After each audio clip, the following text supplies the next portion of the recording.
Excellent. Right. Well, good afternoon, everybody. Welcome to another Friday. It seems like about 5 minutes ago that it was last Friday. And a bit like probably most of you, every day sort of blurs into the next day. But we're here anyway. And today we're going back to the topic of finance and really looking at, a couple of weeks ago, we talked about the CBILs scheme. Hopefully a few of us, I did notice on the WhatsApp that people are getting applications in, which is good to see. It'll be good if we get a bit of time towards the end. We'll just do a little bit question answer of how everybody's sort of any feedback we've got of the scheme. Hopefully a few successes along the way. I'm certainly one of those. We got our funds through from NatWest middle of this week, so not too bad. I think it's about 4 weeks max from start to finish. So hopefully there's a few other good success stories as well. But today is all about the sort of different ways to sort of come about helping with some finance. So I've got with me today our sort of panel, our guest panel. We've got James from the Solent LEP. Afternoon, everyone. You can see James there, and we've got Paul from DebtCol, so debt collection agency based in Sedgensworth, and we've got Graham, who was with us for the CBILs talk on from Productivity Finance, who's going to give us a little bit of insight into the funding Circle have managed to get themselves accredited for the CBILs scheme. So I think we'll, I've done it in no particular order, just as I was doing it, but we're going to kick off with Paul. So guys, if you haven't been to one of these before, everybody's sort of muted just to keep the background noise down. If you do have any comments and you want to chat, then please use the chat box and I will grab any questions that you've got as we go through.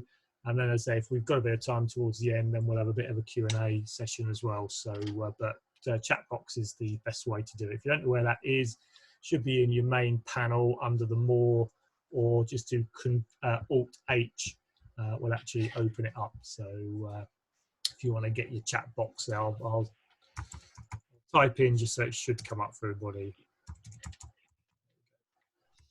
Right, so if it's going to go, there we go. Cool.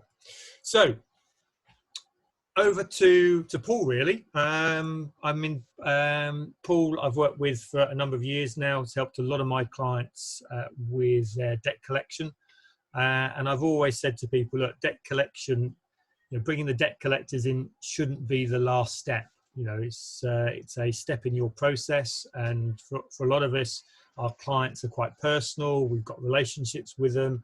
And it's always that fine balance between, pushing hard, because at the end of the day, it's your money in their bank account, not in your bank account, and keeping a working relationship. So we've come up with some sort of key sort of topics. And I think, Paul, you sort of said to start with that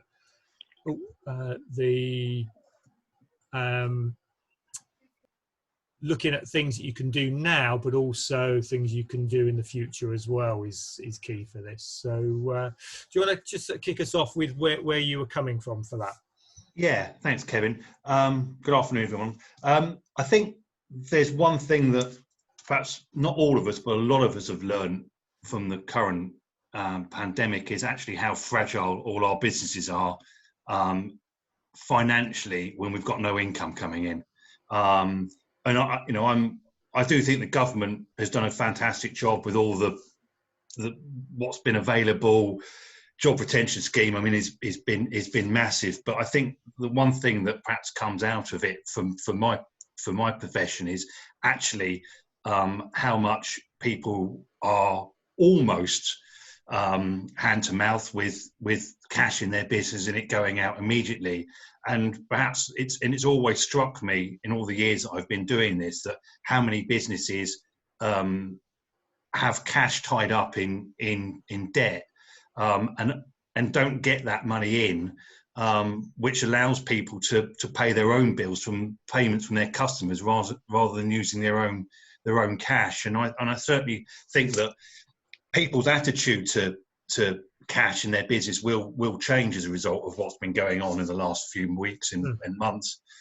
And I think that people, will look at this when they get back to work and say, well, look, should we be getting our money in earlier? Who are we dealing with, et cetera, et cetera. And I think that the one fear for me at the moment is that some people will come out of this and be ready to start again and find that the people that owe the money aren't around anymore. And there's going to be a lot of bad debt, I think, as a result of businesses not continuing to trade, and we may find that a number of your customers are simply not around to pay you. But we've got to be positive about it. But I think that, as Kevin said, there's a lot of things that we can start to do as a result of this sort of downtime, if you like. If there is some downtime in your business, start thinking about what you should be doing now. And sort of kick off, I think, first of all, I think the most important thing is to get a copy of your debtor list.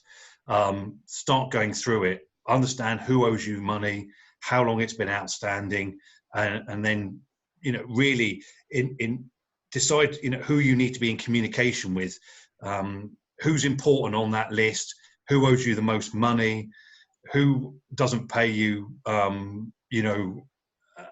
that quickly, how often are they're late in paying.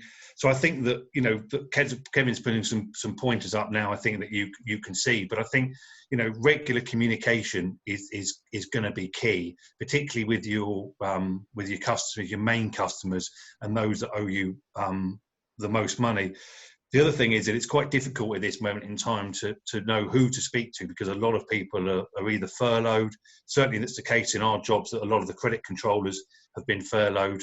But you do need to understand whether you should be sending your invoices to anywhere else, and making sure they're getting to the people that they need to get to. People are still working and people are still sending invoices now, but it's important to make sure they go to the right people. So speak to your customers. Then, you need to understand that, or the customers need to understand at least, that they are going to have to pay you. So you need to work out with your customers, what cash have they got?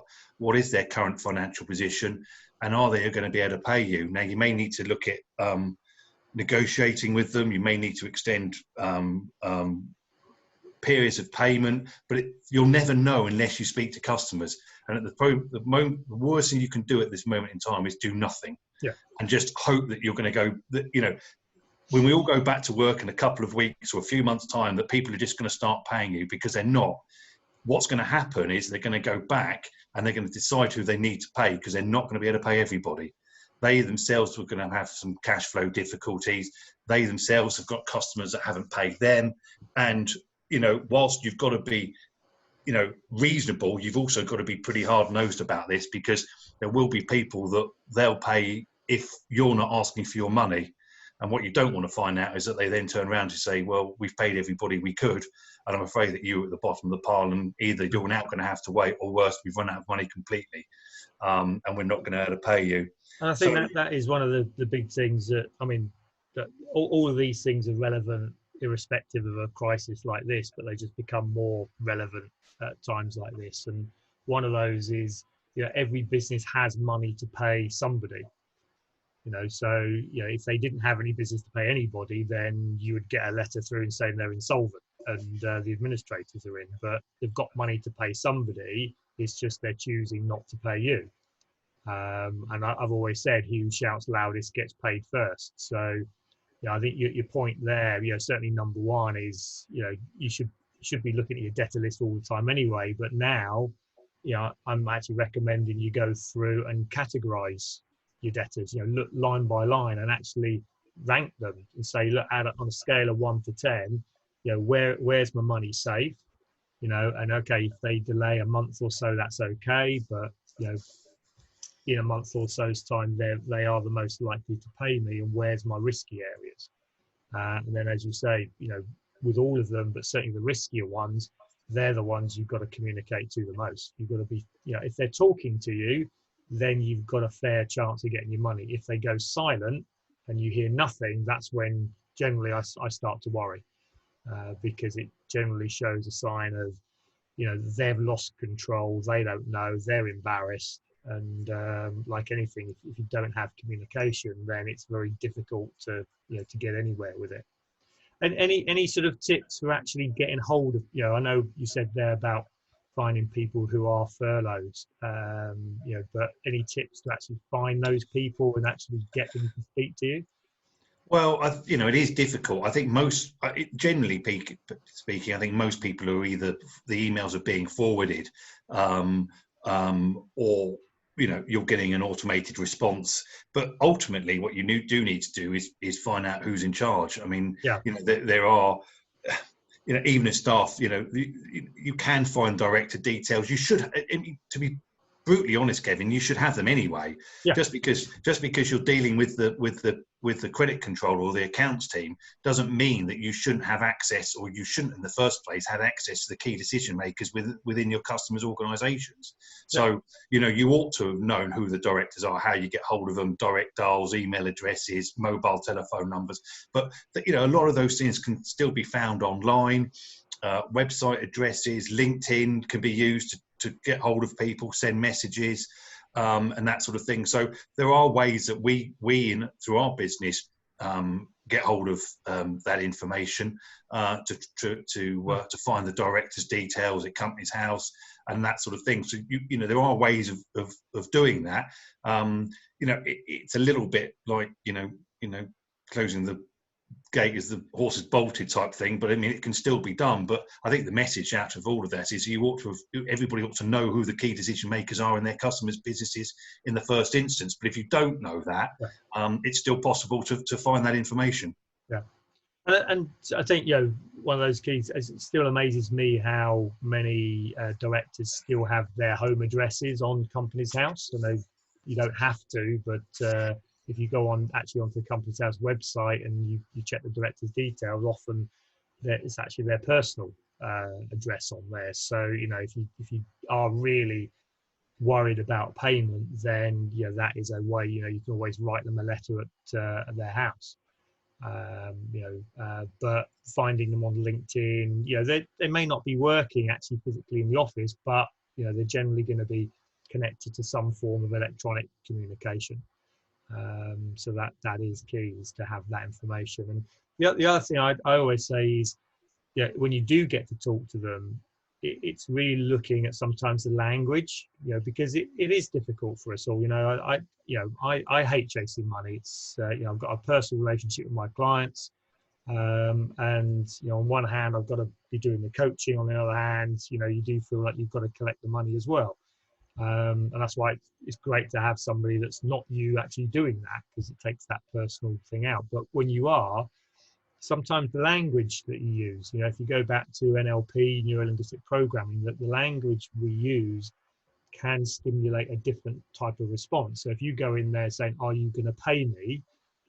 that's quite a hard, direct, it's going to require a yes or no answer. Now, the answer is generally sort of yes with provisos.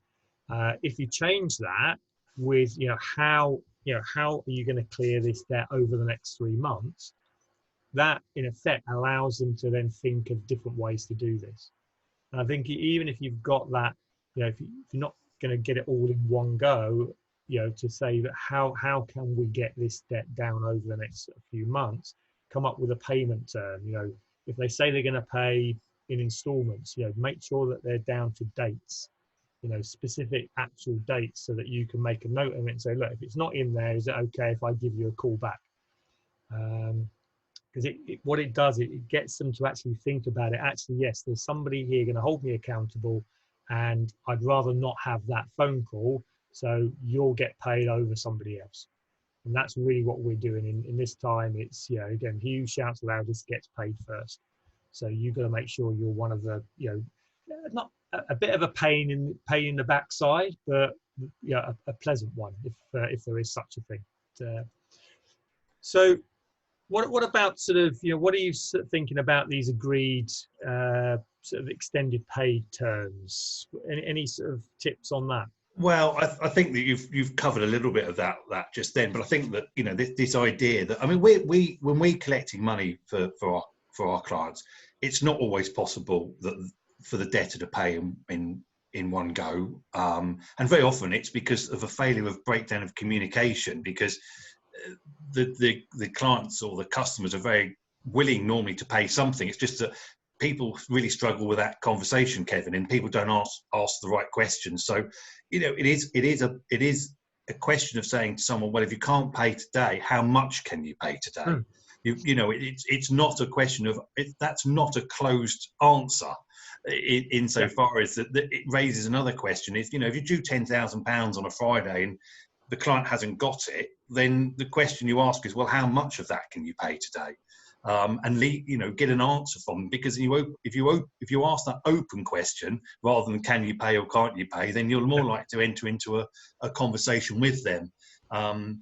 The other, you've got to be realistic. I mean, not only in the good times you've got to be realistic, but I think certainly coming out of this you've got to be realistic. But I think you've also got to be commercial to a point that you can't simply accept payments over such a significant period of time that it's not going to help you. The longer people are in a payment plan, the more risk there is that it will fail. The more risk that over a period of time things get lost and people don't chase up. But I think you're very much right, Kevin, to say that this is what can you pay today? If not, well, what can you pay next week at the end of the month? And you've got to be proactive as well in that process. Yes, we have people that will pay us.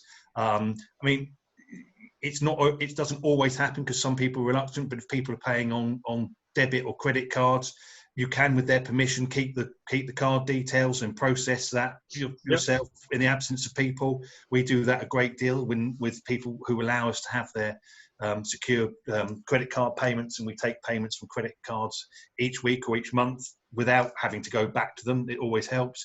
But I say proactive is perhaps the key to these payment arrangements. And if they are going to be over a long period of time, you must have review dates in them.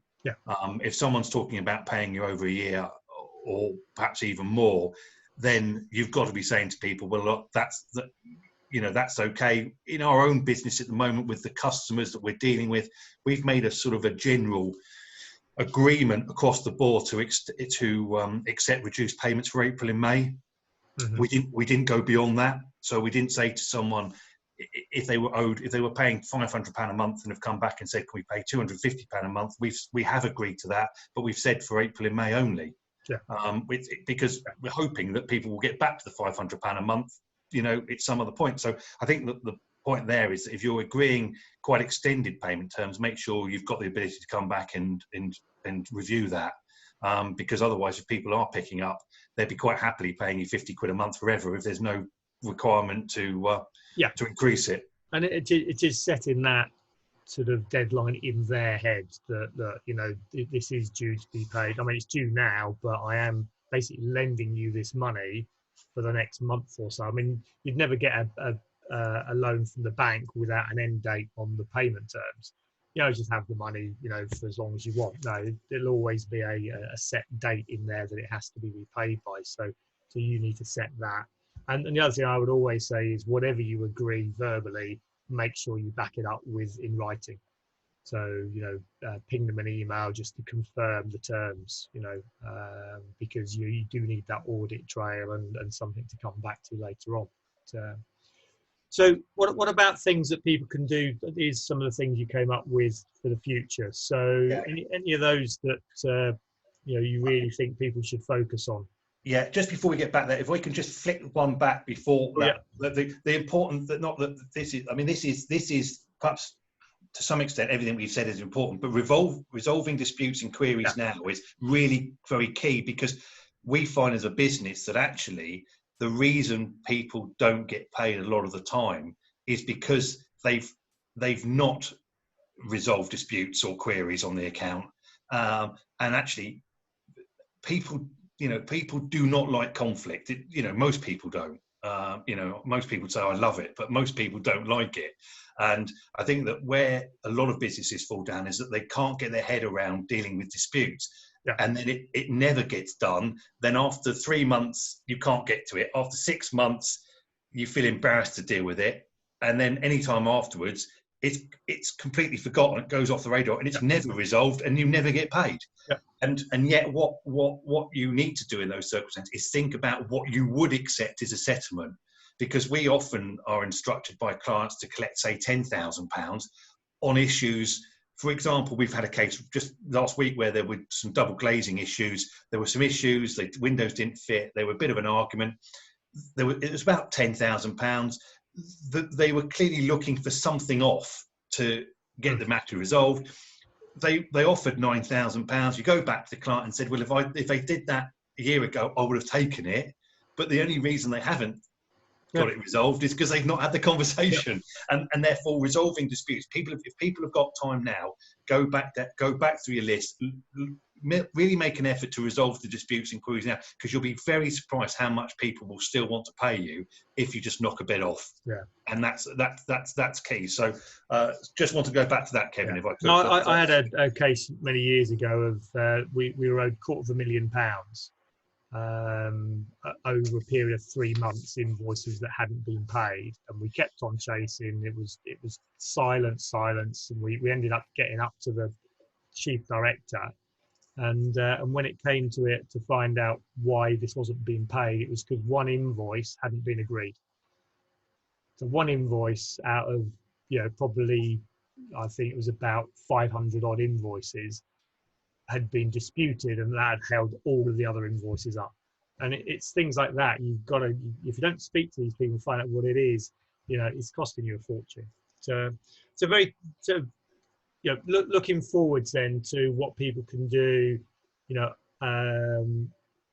actually as we come out of this, because it's not so much coming into this is a problem, as we're going to be in this situation for at least 3 months, probably to the end of the year, where cash is going to be tight. Everyone, a lot of people are borrowing money to see themselves through. So any other things that say people should be looking for? I guess this element of what I wrote here is what people should be doing, but in truth, Kevin, it's what people should have been doing beforehand. And that's the reality of it. And I think that the situation, very often it's situations like we're currently in now, and certainly nowhere near as bad as we are now, but it's certainly things happen that make people think about what they should do in the future. And it's certainly a really good time for us to think about how we do things in the future. And certainly, I think that, understanding who you're going to do business with in the future, are they going to put your business at risk, if you don't pay, particularly if you're dealing with, a few clients that are your main source of income. There's things like that. Are you spreading your risk? Are you credit checking your clients? There's a lot of, one of the things that you can do very cheaply is sign up to a corporate company's credit checking, and the monitoring of those businesses is pretty much free. So they update you when credit limits change and those sort of things, and you should be monitoring your clients on a regular basis. And if you can't do it, yourself regularly, just put it with a monitoring business, Dun & Bradstreet, Credit Safe, whoever it might be, who would provide you with that information. Question whether you need personal guarantees. Certainly going forward, if you're going to do businesses or do business with businesses that credit rating has fallen dramatically as a result of what's been happening, and or they're not going to be perhaps as profitable they've been in the past, do you need personal guarantees? Think about that. It's not, you're not going to get that from everybody, but certainly a number of our clients get personal guarantees, and they are, very successful, provided they're written correctly, and they have to be in writing, and they do have to be signed. That's the two. And witness as well, don't they? Well, they don't have to be witnessed, in fairness, but it is important. Under a very old act that is still relevant today, personal guarantees need to be in writing, and they must be signed. Which is the two fundamental legal requirements of something called the Statute of Frauds Act. And it goes back to 17 something or other. But it's really quite important that personal guarantees are in writing and signed, and it can be in an email. The Electronics Act does allow the thing to be. So it can be electronic. It can be electronic PDF signing. It's not going to be there, and it can be electronic signatures as well. You know, it doesn't have to be personal signatures. I think the third thing about customers have sufficient stock to continue production supply. I guess that goes back to communication.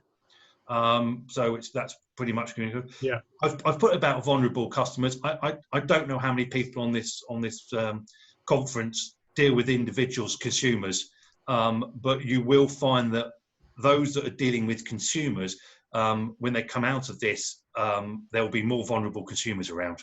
Right. Whether from a mental health point of view, whether from a financial point of view, and therefore this is in certain instances, financial institutions, they have to treat customers fairly, but even if you're not in the financial services sector, then you still have to, there are certain requirements to treat individuals fairly and not to effectively harass them into certain things. So just be mindful of that. And I guess the other thing is that whilst you're doing this is to review your own terms of business. That's if you've got any. I don't. It'd be interesting if we took a poll for those that are actually on this conference call. Actually, how many people have terms of business? It's I don't still know if amazing. you can do a quick. I don't know if I can. A quick show of hands. Is that too embarrassing for everybody? Well, it may be. What's interesting is that when I say to someone, "Can I have a copy of your terms of business?" they turn around to say, "Yeah, they're 30 days." That's not quite what I mean. Very few people have proper terms of business drawn, and actually, it's not just about getting paid. It's terms of business are there to protect you as a business as well. Things about liability, delivery of the goods, things that are out of your control, etc., etc. So I think that it's important that if you don't have terms of business, you should have some. Get some drafted. And I always think within there, obviously you can charge the interest rate. I know it's again I would always say put it in there because you can still choose whether you charge it or not. And for me, I think it should be an interest rate that makes people think twice about borrowing from you. Yes, the problem, Kevin, is that if you look at a lot of the there is about payment terms and the recovery of interest and recovery costs. Contractually, it's much easier to recover than using legislation. Because the courts won't tend to interfere with contractual arrangements. And we certainly see interest rates of up to sort of 30% sometimes. And whilst that may seem incredibly high, if as long as the parties have agreed to it, then the courts generally won't interfere with that, even at that sort of level. The other problem we see a lot of recently is that people have interest rate terms as a percentage above base, which is brilliant. But anybody will now tell you base rate is 0.1%. So if you're talking about 2% above base, you are 2%. I love that. I think I'll borrow from you all day long at 2% above base. Well, absolutely. I'm putting in. I'm recommending 5% a month. Having just had somebody who couldn't get a CBIL scheme end up with 34% APR on a borrowing, you think, well, if you can get that on that sort of thing, then on unsecured debt finance, then we should be able to charge what we want. But, So I think the answer is to actually put an amount in rather than necessarily rely on the base rate if you're going to do that.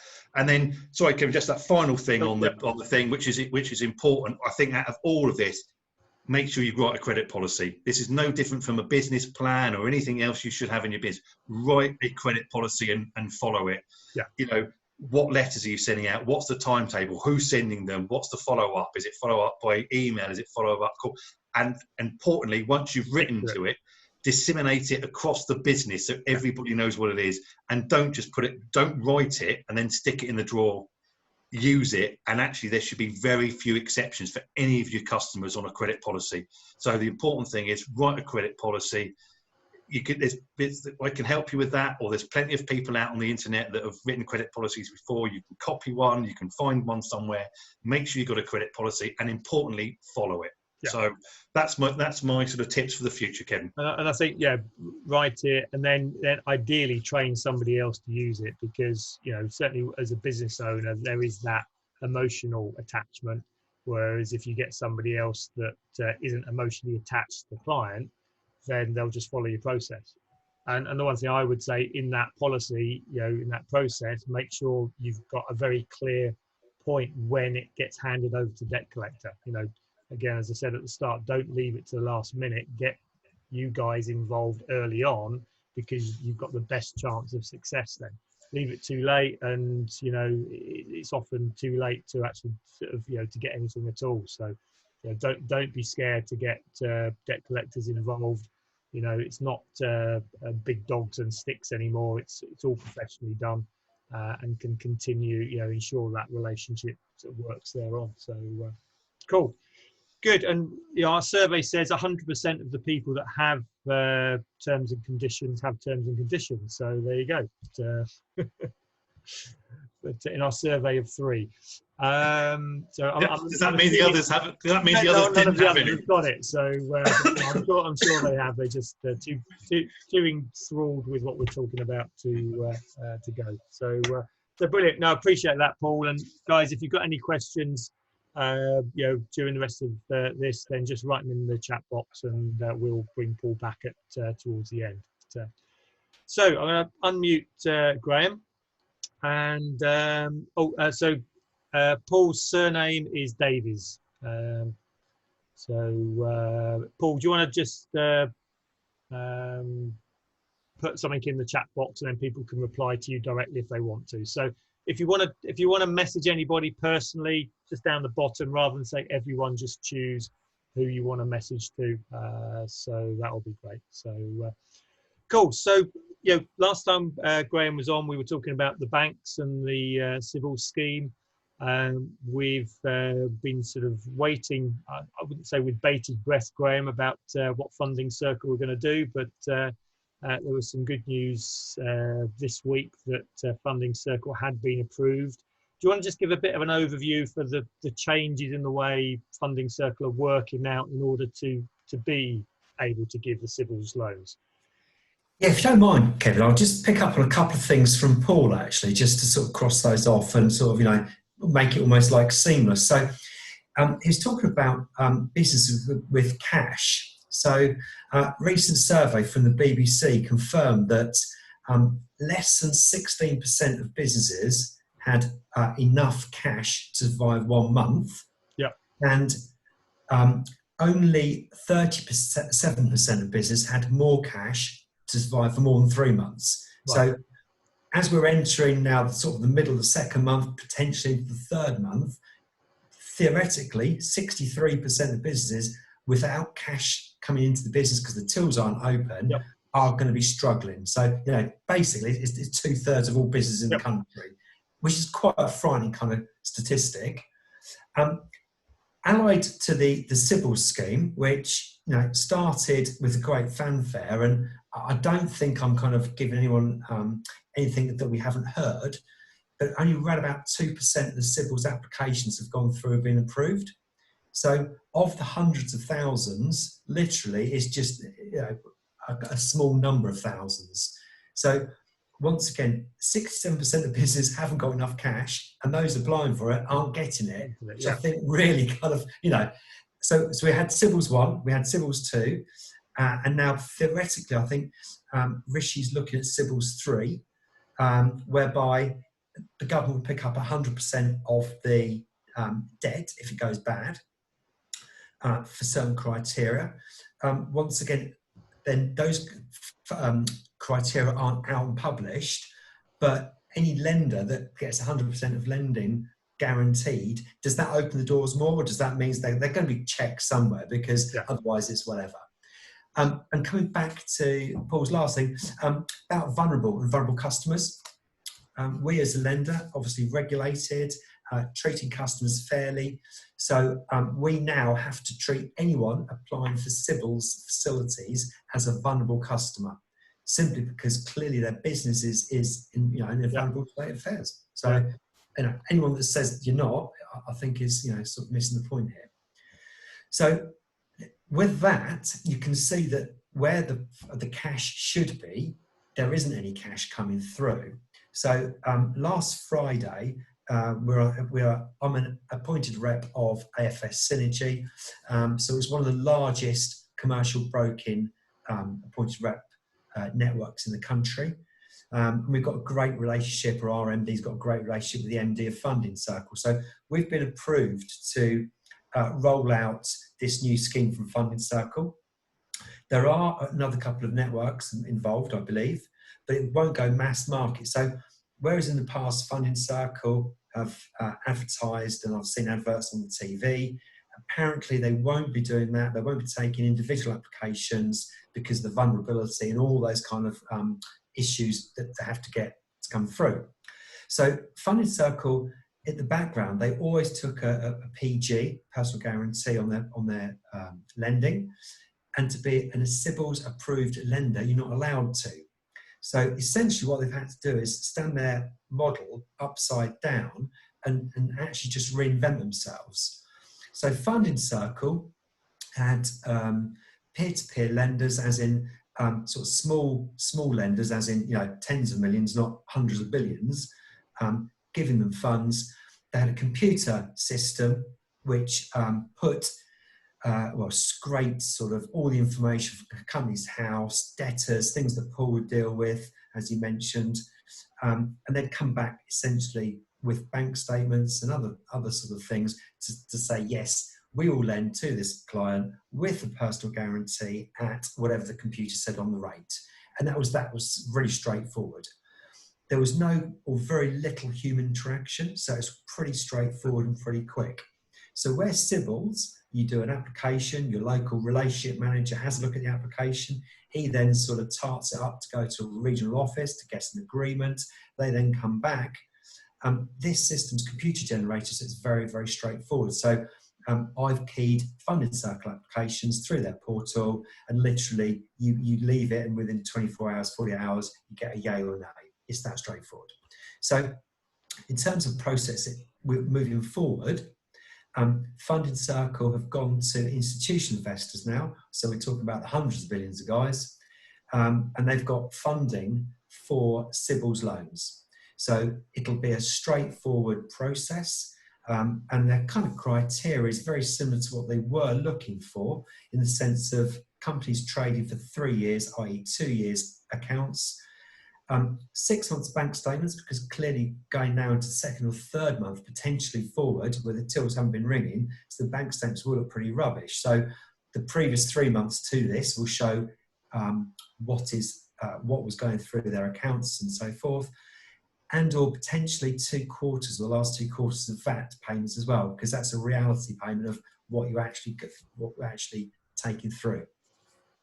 So as I said, that's kind of how Funding Circle will be looking to underwrite their cases through networks. It won't be in the huge market. In terms of CBILs regulations, yes, so there's no interest and no capital payments for a year, and then the debt repaid within the next 5 years, either typical CBIL 6-year scheme, nothing the first year. Rates, and people always ask about the rates, computer generated, so there's very little that I or anyone else can actually influence, because it's the information that Funding Circle scrape from all of their background checks on the clients and their affordability criteria, which they drive from bank statements. So once again, they do check the bank statements to make sure that the outgoings are correct, and that's the kind of process essentially. Yep. So really, so it's looking at compared to going to Funding Circle as to your bank, then what would you say the main benefit of that would be? Main benefit is going to get your money within a week, yeah, opposed to 3 to 4 weeks, and probably increasing, because the more applications that come in, the more the backlog will be, the more people get looking for other statements, VAT returns. Kevin did a great cash flow plan. I've suggested on here and left sort of, the good, bad, good scenario, as in you're trading profitably, you had a good company, you've hit the buffers because of Corona, so that's for the bad bit, but at the end of it, you'll be good. And the reasons you are be good will be, you've got a client base, you've got good, etc., etc. And we all know where we're going to get our business from for the next 6 to 9 months, and those clients that are trading will be trading profitably. Yeah. So, and will they need that sort of level of budget cash flow as you would do if you were going to go to the bank? No, and this is the beauty, because Funding Circle being computer generated, Yeah. it's literally bank statements, ingoings, outgoings, what your profits are, Yeah. and it's a yes or no decision. So if you were profitable before COVID-19 and your bank statements sort of tick the box, then this is a quicker way to actually get your money. Indeed, and the rates, typical Funding Circle rates, go from sort of 3 to, as Kevin said, 20% sort of stuff, depending on the appetite and risk of the business. Yeah. Would you suggest if people are sort of sitting there between going to the bank and doing the full sort of proposal or going to Funding Circle, they should go to Funding Circle first and then the bank, or continue with the bank and then come to Funding Circle? The experience of the bank is, if you are well known with your relationship manager and you have a good relationship with him, then the bank will have an automatic, generally agreed facility on their computer. It's when you're asking for more than that agreed facility. So I had a client middle of the week, and the bank manager was happy to give him 50,000 there and then, but he actually wanted 100,000 because that is where he could have got to. Yeah. Those CBILs regulations, he could have gone to 200,000 because it's a multiple of employer and turnover of the business. The bank manager really was stressed, didn't have enough time, so he was pushing him to give him the 50. I said to the client, well, what do you actually realistically need? Because if 50 is not good enough, then why not press into for the 100? Because theoretically you could apply for 200. He said, thanks. The bank manager said, oh, you might need a personal guarantee. I said, not under CBILs, you don't. No, go back and tell him, remind him of the CBIL criteria, no PGs. So I said, this company, who are well known, regionally, very, very successful, went back and said, actually, this is what we want, and have come back and said, they're more amenable, but I'm still having to push him for what I could legitimately actually ask for. So a long answer to your question, if what you want and what you require is marked on the computer, then you get it probably a lot quicker. If you want more than what's marked generally on the computer, but what you could afford and or entitled to through the CBILs criteria, then you could be there for 3, 5, 6, 8, 10 weeks. I don't know. We're 6 weeks in, and yours was one of the first applications, I believe, Kevin, and you only got your money this week, wasn't it? Yeah. So, and it was a relatively simple case. So, so if people have got the bank doing an application, can they do a Funding Circle as well, or would that affect their credit rating? It won't affect the credit rating until it's agreed. So you can have them in tandem. If, for instance, the bank don't agree the whole of the request, then you can do a top up with Funding Circle. So I could do 50 through the bank, because that's what the bank managers can sign off themselves, and then I could go to Funding Circle and get the other 50. Yeah. But as long as the serviceability is there, and that's why you even if you don't do the numbers for the bank or the funding, so don't need to forecast, you've got to do those yourself. You've got to be really sure that does my business model really sort of show that I can repay this? Otherwise, you're just going to cause yourself bigger problems down the line. Absolutely. And it could be a case very much of take the 50 because it's very quick from the bank, and then get another 50 from Funding Circle to get the 100, which saves you maybe 6 or 8 weeks if you require that money so quickly. You alone know how quickly you require the cash. I know, Kevin, you've done say cash flow modelling for people, and also all the furlough of staff, and some of that money is starting to come through now. People have had the rates grants come through. So some of this assistance is coming through. So you must be a lot clearer to know exactly what you require. So you got to know your numbers on that. And Matt's just put a question there. Are CBILs debts offsettable against corporation tax? Only the interest. So you can't get the loan repayments off your corporation tax bill. It's a loan repayment. So, but likewise, you won't pay. Whereas the rates grant will actually act as income, so you will pay tax on your rates grant. You won't pay tax on the loan that you're getting from Funding Circle or your bank.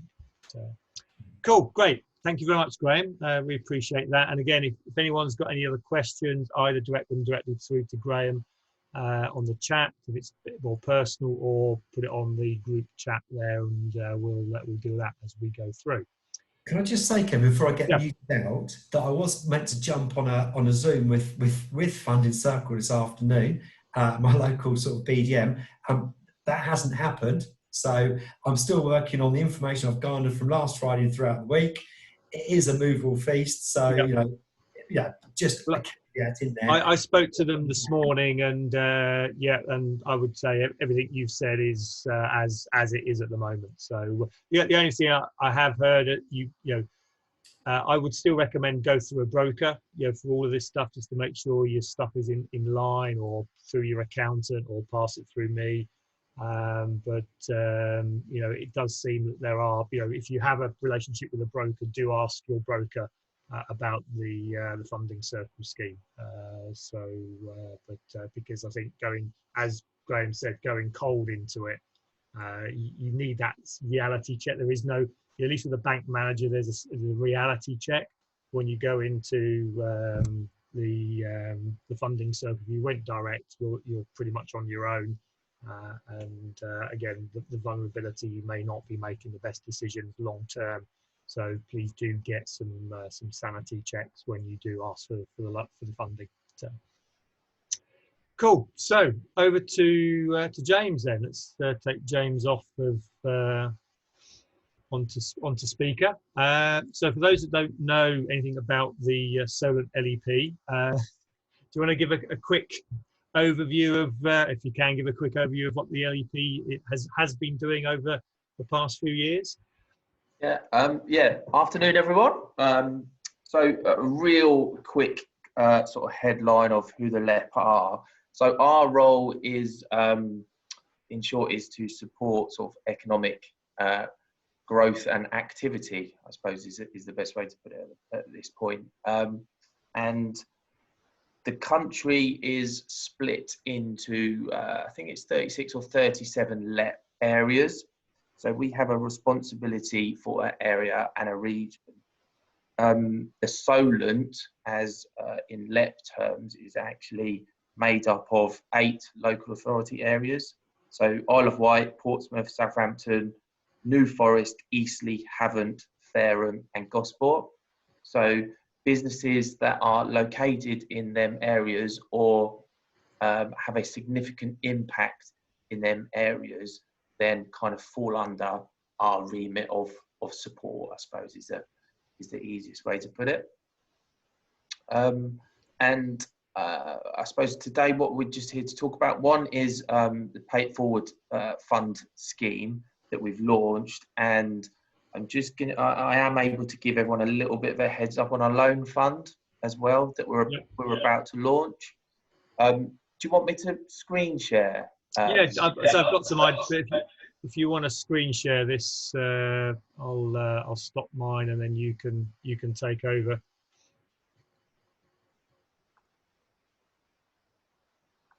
Just like that. Hopefully you can all see this forward. So all of this is available on our website. Sounds like a real sales pitch, I know. But we also, myself and my team, you may have come across Growth Hub previously.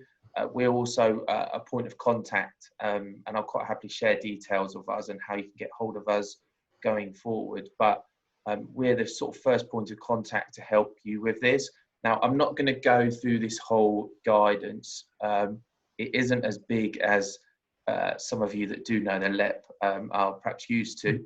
So this is something we've managed to get out the door really quick and get up and running. Again, like some others have mentioned, it has evolved slightly, and we do have the ability to amend it. So we are trying to listen to businesses and those that are being impacted and affected. in terms of how we develop it. We are part of and are leading and convening what we call a Solent task force, which is made up of representatives from all the local authorities and their economic development teams, and a range of sort of business representative organisations, people like the Hampshire Chamber, FSB, Business South, a couple of the banks, NatWest, for example, are involved. So there is a network of organisations kind of feeding in the type of activity and support that we're making available.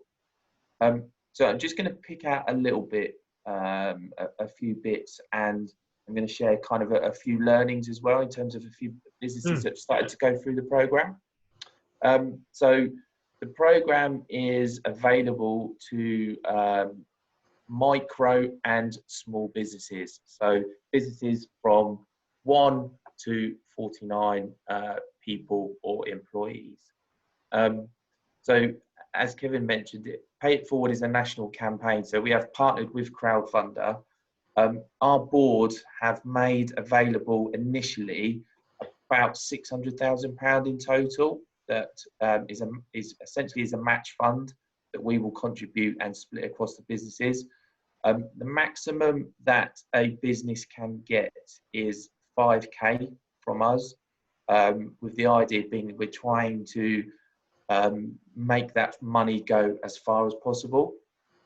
So essentially what happens is the business registers on the site, comes up with an idea.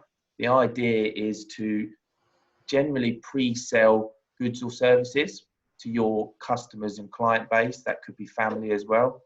So I think there's a couple of benefits in terms of this. One is to raise cash, which is essential for business. But I think there's an added piece in there in terms of your customer engagement as well, and reconnecting with customers. You set a target. I'm not sure. I don't want to sort of teach people to suck eggs if you know about crowdfunding or not. But essentially, you set a target. Most are setting target of around £10,000. If you are able to raise above 10,000, that's absolutely fine. But essentially, once you have met your target, either 5,000 or 10,000, the Solent LEP will contribute and will match fund that £2,000 or £5,000. So is that, so if you were looking at this just from the grant sort of point of view, you'd either go for a 2,000 grant. So if I put on crowdfunding, I want to raise £2,000, and I raise £2,000, then the LEP would match the 2,000. And if I set 5,000, then the LEP would match the 5,000. Yeah, correct. Why would I set the 10,000? Oh no! So the maximum we can contribute is 5,000. So I suppose from what we've seen so far, businesses that are setting at the 10,000. So that does include R5.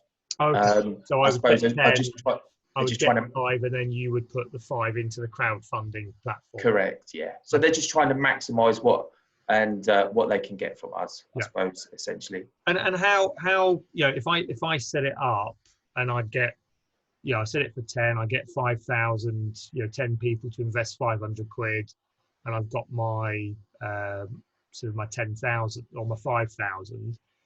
Am I guaranteed to get the 5,000 from the LEP, or are they sort of choosing which projects to go for? Yeah, well, they're not. So the only at this point, whilst that £600,000 is still in that pot, and we have, I think we've funded now about 4 or 5 that have started to come through since it was launched a couple of weeks ago. There is eligibility because it is public funding, and we do have to be mindful. So the eligibility you will see sort of highlighted here, but essentially, just to go through this, you have to be defined as a SME. So as long as you meet that kind of SME criteria of 1 to 49 staff.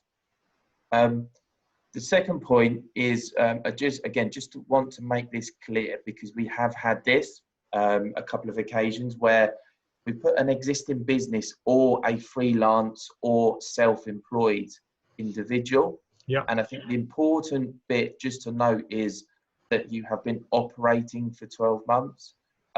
Now, we have had occasions where someone has gone from perhaps a self-employed into a limited company status. A limited company has only been trading for 3 months, but if they can evidence operating and achieving income and revenue within that self-employed status that has carried across, that is absolutely fine. Yeah.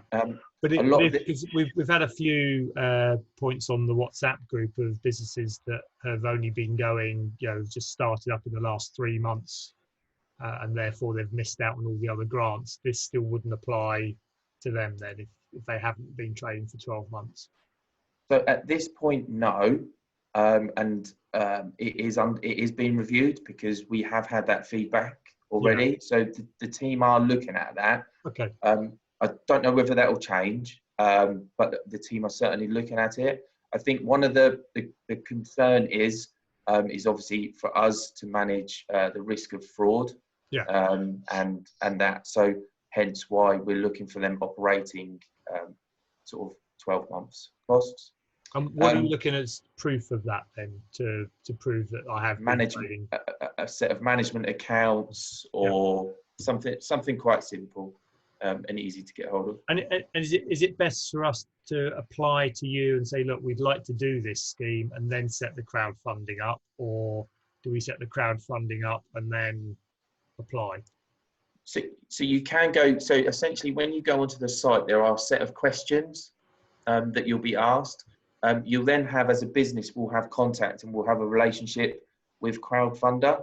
So they have some crowdfunding coaches, I suppose you'd refer to them as, who can kind of help guide you through the process, but also can give you some ideas on what you might actually post as your products or services that you might want to sell. Yeah. Certainly, me and my team, what we're trying to do is get businesses to really think creatively in terms of what they do. You can ask people just to donate as well, so it can be just seen as donations. People don't necessarily have to take up whatever they've bought, as an example. One of the other things, I suppose, that we've started to see in the early days that we're trying to encourage more of is how they've obviously been affected and what people would do with the money as well. Is just to be a little bit clearer in terms of how they articulate that. Now, if that is just purely to say that this is to cover a salary, if it's to cover an insurance, or it's to cover buying some goods, etc., that is absolutely fine. Yeah. But just make that quite clear. And that would be on the crowdfunding narrative. Yeah, correct. Yeah. The good one that I saw was a local restaurant, and the lady there had put that up, how she had to close down and sort of the impact, and she was selling sort of meals for 2 and 4 for when she reopens. So basically pre-selling, and she'd done over £5,000 of pre-sales on that basis. And as you said, some of those had just been donations. But others had bought the packages that she set out. So that's when I thought, this does, certainly for B2C, it makes a lot of sense. Have you got any examples of a B2B situation where it's worked? I know you've only had a few through. Yeah, it's still early doors. Not at the moment. I think, probably more of my personal opinion, that it does work more. It does seem to fit better with the sort of B2C market, especially. But I think it doesn't stop any sort of B2B businesses looking at it and certainly trying to look and think creatively. That's what it's there for. And do you think we could do it in a sort of a supply chain where there's a group of 10 people in the same in the same circle that would in effect buy crowdfund each other? Where the donations come from, I think potentially it would all everything is done through the system. Yeah. So people would have to donate through the system still. So that would, if people, I suppose businesses tend to come together as a network and do that for each other, then if they are donating, then I don't see why not. That seems to make sense. I suppose the other key point, just to flag, is making sure that your business is located in the Solent region. Yeah. One big thing, what I would encourage any business to do is certainly contact myself or my team beforehand. I'll share details of how you can get hold of us beforehand, and just to check against this criteria, because certainly what we don't want is anyone spending a bit of time, when time is tight, certainly at the moment, and going off down the road and coming across that they're not eligible, or they're not even in our area or our region at all. One of the things as well, just again, a little bit of learning that is something under review. If you do look at this and businesses do choose to take this forward, that there are some questions that you'll get asked along the way in terms of that application piece. And one of the questions that we flagged with crowdfund, and this is going to get reworded, it does talk about, are you going to create jobs? Now, obviously at the time, it isn't a focus for people, but if you put 0, you won't be creating jobs. That's absolutely fine, and you are not penalised against that. For us, part of our metrics and measures, that's our role about how we can help create jobs. But for this fund specifically, businesses are not penalised for that. Just a little bit, because I'm sort of conscious of everybody's time a little bit, but essentially how it works, once your page is up and live and you are up and running as such, once you have hit 25% of your target, so say your target is £10,000, for example, once you've hit 25% of that target across 10 different donors, that essentially then triggers our investment. So 25%, £2,500. We would then release our £5,000 as an example into that pot, which would give you that £7,500. And then once you have reached, and you must reach your target, your 100% target of £10,000, as soon as you have reached that, we would be able to release the whole amount of funds to you as a business. Yeah. And how quickly would that happen? Pretty immediately. It's all done through bank transfer. Cool. So you would actually put it into crowdfunder, and then once we hit the 10,000, crowdfunder then would pay us direct. Yeah, correct. So you will see that 5,000 go. So your target will go from 25% to 75%, and then you would just then, as a business, need to raise that additional sort of 25%. Yeah. Cool. Okay. That's great. No, thank you very much for that. So again, if there are any questions on that, once I get my screen back.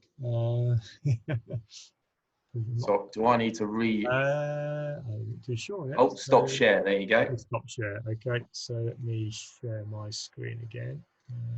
Do you want me to just touch on the emergency loan fund? Yeah, if you can go to the new. Let me just so really, if I put the summary, so located in the Solent area, must have operated 12 months, demonstrate that you've been adversely affected, deliver. So it says deliver direct economic benefit within the Solent area. Is that just means that we're not selling outside the area that our business is here? Yeah, essentially. Yeah. Okay. So we've got up until December to actually get the project done. 25% of funding target from at least 10 unique backers. So that's the bit that I saw as being the tricky one with B2B. In a B2C we can put it out there, but for B2B we've probably got to drive people to the crowdfunding site and say, look, here's a way to pre-purchase my services. If you pre-purchase them there, then we'll get some match funding, and maybe we could use that to actually support those customers. If we want to support customers and help them out, then this is a good way potentially to do that. And then 50% out of 5,000. So that's from 10 to 50 employees is 5,000, and below 10 employees is 2,000. Is that what I'm reading? Yeah, correct. So a one-man band couldn't go for the 5,000 is what we're saying. Yeah. Cool. And then the target. So set your target realistically, but within those concepts. So cool. So tell us about the new side then, James. So this is kind of, I say, hot off the press. We're hoping to launch this on Monday, but essentially we've been working behind the scenes to pull together currently what's called we're calling like a COVID emergency loan. I don't have the full range of criteria and eligibility for this at present, but we're hoping to get it all out to market on Monday. But just in short, through the Solent task force, what we've been trying to do is get something and make something available that kind of helps fill the gaps a little bit. So there will be a loan fund that has kind of two packages. The first package is up to £10,000, and I believe it's going to be predominantly aimed at those businesses that won't be getting any benefit from any of the rates relief, predominantly. Yep. And then the second kind of envelope is from 250,000 to 1.5 million. And for those that, again, generally haven't been able to access any form of CBILs support or any support from the CBILs. Yeah. That's all I can give you really at this point. I suppose one of the things to highlight, and Kevin and I had a bit of a discussion earlier in the week around this, one of the key things with it will still be to make sure you do have a robust business plan and that you are looking to trade your way out of the current situation, and that you will be a viable business past this kind of COVID-19 period. So having that business plan, recovery plan, etc., will be really important, as others have said already, in terms of being able to access this type of support. And I think the last point to mention is that our loan the loan fund that we're putting out will be there as almost like a loan of last resort, so that people and organisations that have not been able to access any other loans could potentially come and have a look at what's available through the LEP. Yeah, so I think that's, we have had a lot of people that have struggled with the falling down the gap, and that they're so just on the smaller side. If they haven't had the rates grant, then they can apply for this, even if they can qualify the CBILs scheme. Or is it a case if you haven't been able to get a CBILs loan and you don't? I think it's more of the second scenario. Yeah. That you've been unable to access anything through CBILs. Yeah. That you could then look maybe at. you haven't traded for 2 years, as Graham's saying, for funding Circle 3 years, and the banks are just saying no. Then as long as your business plan stacks up, we can approach the LEP and say, look, we need that extra support. Can you help us out with that? So yeah, correct.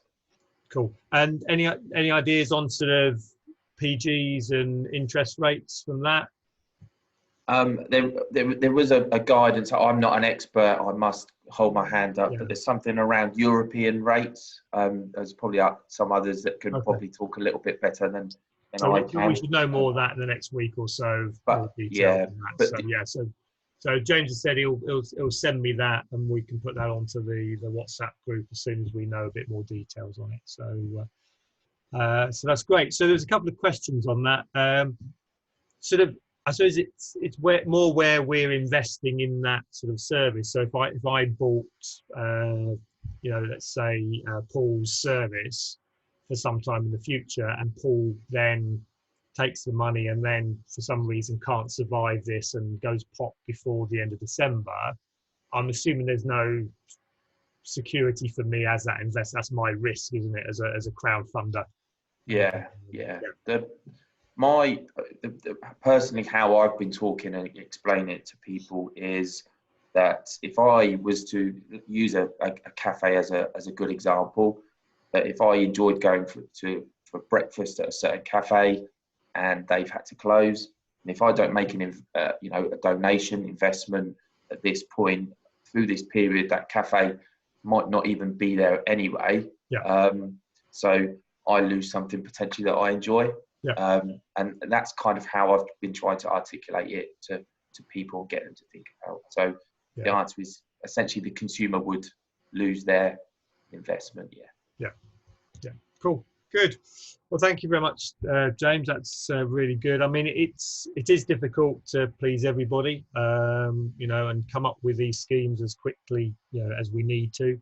But I think the LEP are doing, looking at this from a simple way to do it, and make sure it is as inclusive to other businesses as we can. So, but if you've got any ideas, the guys at the Growth Hub are very, very amiable. You can talk to them.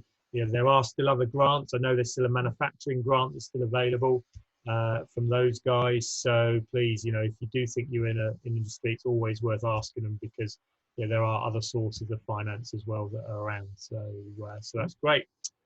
So we've run over a little bit. So but we did have I did add a bit more into today's discussion. So thank you very much to everybody. Just before you go, if you do want a bit of help again with finance plans, I'm still here to help. More than happy to have a chat with you. You can always just send it through, and we'll talk that through. The WhatsApp group, is still really good. There's some good stuff being posted on there, just to keep us all abreast of the latest moves. And next week, this is the first week of the 3 weeks. Next week will be the end of the second week, which will mean there's a week left before one hopes that we'll all start coming off of lockdown. So we really need to start by the end of next week, be thinking about the return to work. How are we going to get those furlough people off furlough? What are our plans? There are some specific things for furlough, and Steph is going to talk to us about those, what we should be thinking about to unfurlough people.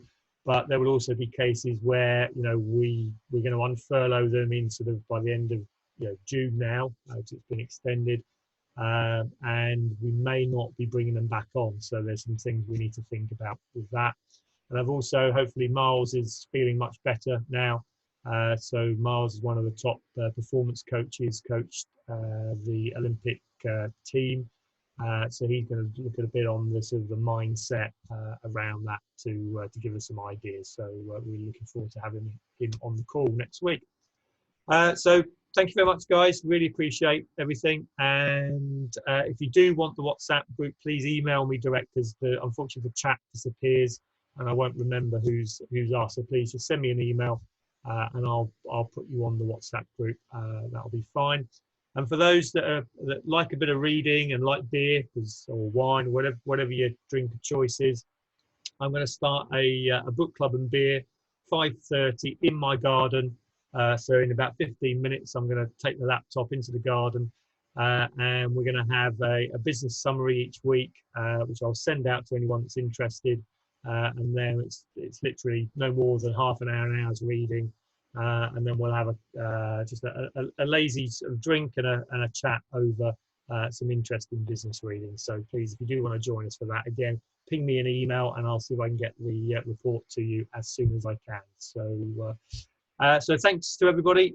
Thanks to the audience. Appreciate you coming on again, and have a super weekend and fantastic next week. So take care and see you soon, guys. Bye for now.